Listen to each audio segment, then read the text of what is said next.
So we haven't had a good one on this in a while, and I haven't really focused on it. Not that it stopped, it still continues all the time, and it's a sign of the times we're living in. UFOs, aliens, Nephilim, demonic entities, and such. Here's the latest two little updates, and then I'll talk a little bit extra on this. Some UFO records must be released according to US Congress.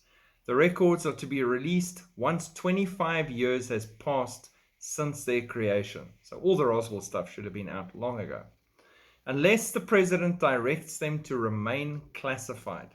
And newer records can be released sooner if the agency that created them allows it.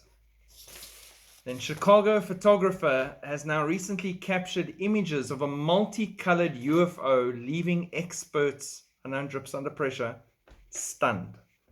The photographer from Chicago captured a shot of a spooky object approaching and apparently changing colors while sitting stationary in the sky. The report noted that depending on who's looking at the phenomena, it could look like an alien's face, an indigenous totem, or even Rafiki from The Lion King. Experts are still not clear as to what the phenomena actually was, but they agree that it is beautiful and spectacular. Speculation has swirled in the UFO world as to what it could be, but it appears scientists are taking a more sober approach to this event, according to the MI Tech News. They are showing you more and more that it is acceptable, that they're happy to talk about it, that it's real, that it's not human, that it's out there, that there are documents and reports and cases that need to be released, and more coming forward as they build this deception story towards the rapture event, because the enemy knows it is at the door. He knows how to count. He did do his 1 + 1 = 2. So he did listen when he saw Jesus talking and teaching and doing everything, and he figured out the 2 days, and a day is as 1,000 years, 2,000 years has passed since our greatest defeat at 30 AD to God, blah, blah, blah, 2030 AD, we've got a timeline. He knows any moment the rapture could take place, and he's prepping on that. So he's got to build up and get acceptable on this UFO thing. I mean, we know the Pope already said if the aliens come, he's quite willing to baptize them and everything. So that's already been done. There's so many angles to this. It's crazy and ridiculous. But the interesting thing for me on this thing now that's trending with the Chicago photographer, multicolored UFO, changing colors and everything all the time. We won't go into the changing what it looks like, but the changing colors thing is quite normal. Now, I've had many experiences here in Africa, and where I have seen, not just myself, but with other witnesses, family members, friends, loved ones, especially in, and this is the weird part, the Kruger National Park. So that is just bush and animals. And while we lived there, I many times, I have obviously when I was in Cape Town as well, I had a few experiences there, but I've seen these things that do not belong to humanity travel through the skies with my own little eyeballs. And I trust what I saw. They are not ours. They belong to darkness, and they were there, and they actually do. They travel across the sky like a star. They'll stop dead. They'll change and pulse multiple colors, reds, yellows, greens, blues, everything pulsing. And then they'll either zigzag or they'll shoot off at impossible angles. Something that a human body won't survive if you were in that aircraft. It didn't make any sense. If you're traveling at 6,000-7,000 times the speed of sound in a straight line and you stop dead and then at a right angle go off in another direction, you are jelly.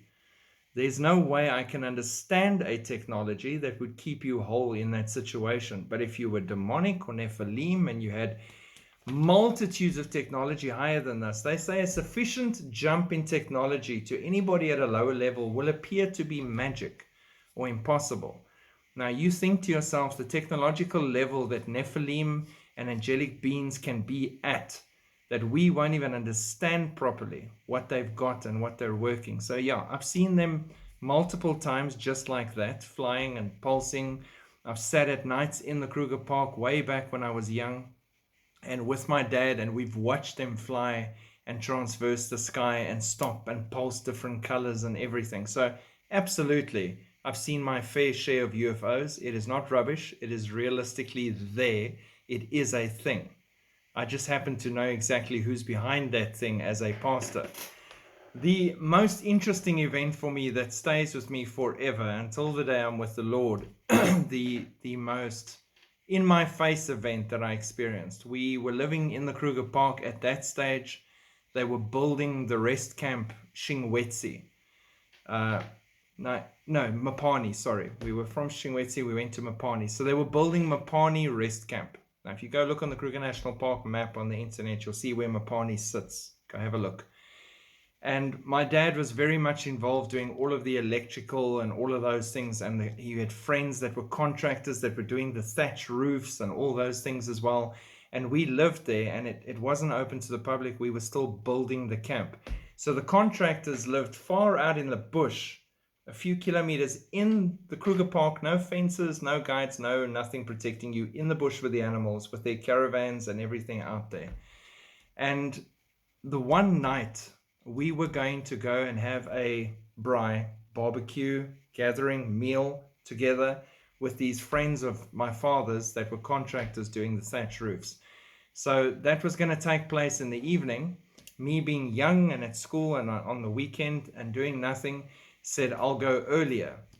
So I went through earlier with my mom, and we went, and the guy's wife was there, and my mother was obviously, and they were prepping everything for the evening, and I was sitting on their veranda looking out over the bush. Now again, no fences, no nothing. The sun is setting. You've got to be vigilant. You've got to watch for things like leopards and lion, hyena. All sorts of things can go really wrong really fast.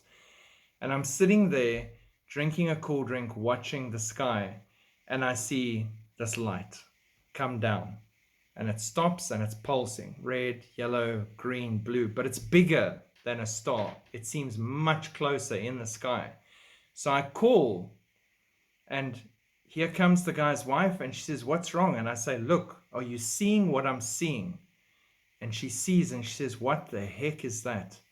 And she sits down, and we both watch this thing. And it stayed there and pulsed for a good 5 minutes, changing colors. And then it drifted down and landed. Now I'm trying to quantify this into American terms for you.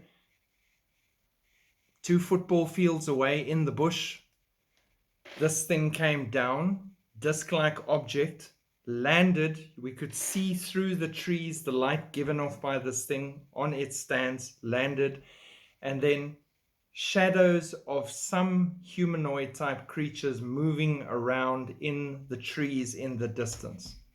Shocking. Not human, doing whatever they're doing in the middle of the Kruger Park by the animals. There's not even people there. What the heck? And then they moved back to the craft, and then it took off vertically at impossible speeds and disappeared into the night sky. So yes, they do exist. People that tell you they've seen these things are not crazy or mad. They have their own agenda, and they're busy with who knows what, manipulating, changing things, messing with DNA, doing all sorts of fear tactics. It's crazy. They're demonic, they're Nephilim, they have an agenda, and they're working to an end point. And a lot of people have seen them, and in the past been told they're crazy pilots, credible people, and people don't want to talk about it. And now suddenly, a big shift to it's acceptable. Talk about it, no problem, you won't be in trouble, we're all with you. It's a big mind gear shift for them to actually come forward and talk about it. But the reason it's happening is because they're preparing to use this deception for the rapture event that's coming. Of that, I personally, me, Sholto, am convinced. The aliens came and purged humanity of the undesirables and the difficult ones, i.e. the Christians. They're gone. We're all going to do much better now. Good luck with that. And again, desperately want them to try their luck with me again before the rapture. You come land your UFO here, I'm going to rebuke you in Jesus' name, command you, and I'll probably hijack and take over your spaceship immediately. So go ahead, buddy. Try. I walk with a water walker. I don't fear nothing on this earth or in the heavens, created or uncreated, because God Most High is with us. Have a great day. Hope that gives you a bit of depth on these things and what they are and why they're being pushed. Shalom.